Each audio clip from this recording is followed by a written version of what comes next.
Thank you, Honourable Speaker, and I thank Honourable Bhatnagar for that question. Honourable Speaker, I'd like to point out that this is a very important area, and this is beyond politics. This is about everybody's safety, and I urge the opposition members to hear this answer in complete silence, the same manner as they were completely silent last night. Honourable Speaker, the Seismology Unit under the Department of Mineral Resources of the Ministry of Lands and Mineral Resources is responsible for the monitoring of earthquake and tsunami activities in Fiji and in the region. The role was vested to the department due to the geologically generated nature of earthquakes and tsunamis. Moreover, Fiji is located along the Ring of Fire, where it is highly vulnerable to seismic and volcanic activity.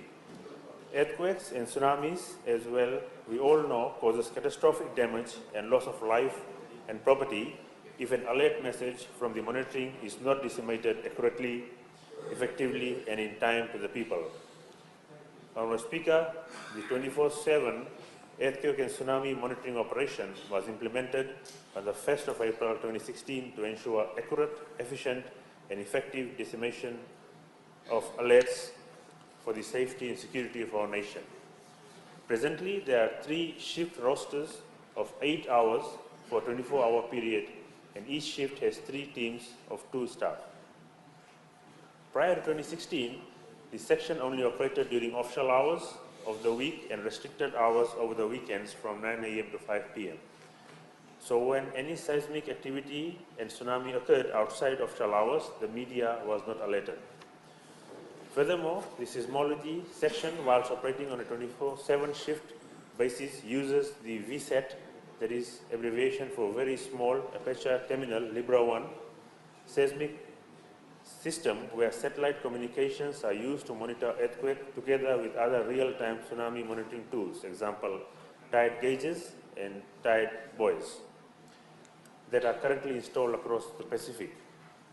Therefore, advancement into the new technological changes was beneficial and much needed, since the analog system is now obsolete, slow, and requires more system links for the final data transmission and analysis prior to information dissemination to the public. Our Speaker, sir, the VSAT Libra 1 system, on the other hand, is more advanced, whereby all the data transmission is fast and allows all stations to link directly to satellite and direct all these data to the main observatory and vice versa.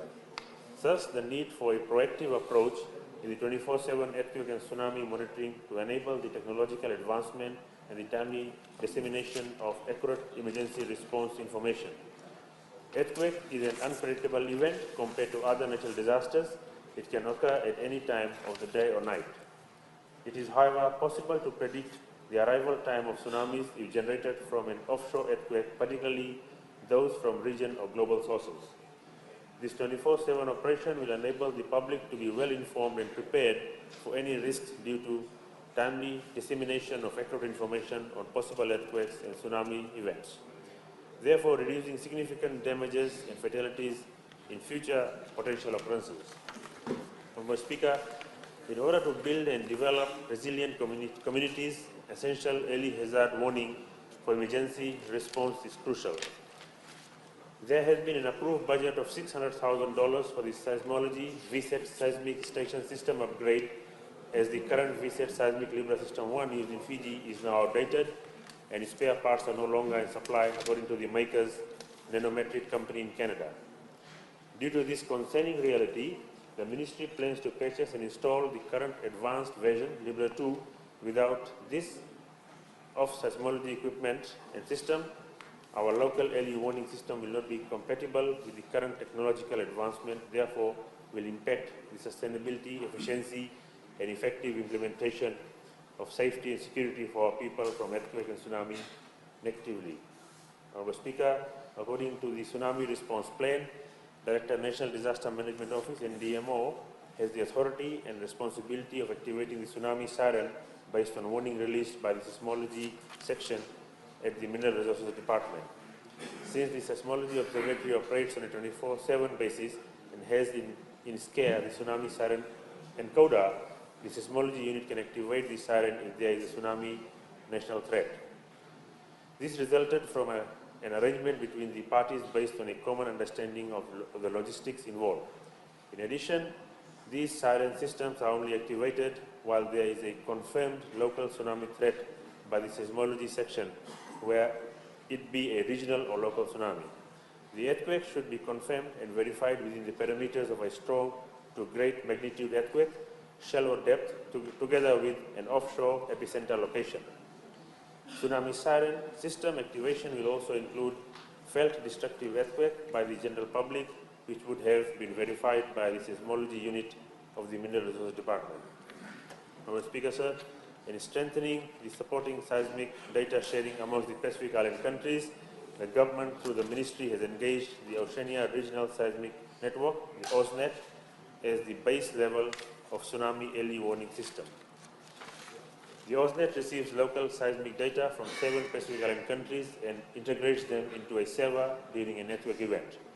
Presently, seismic data is shared between 7 countries including Fiji, Vanuatu, Solomon Islands, PNG, New Caledonia, Samoa and Tonga, where a regional server has been installed by the Oceania Regional Seismic Network, OSNET, based in New Caledonia. This is due to the availability of relevant IT experts and seismologists.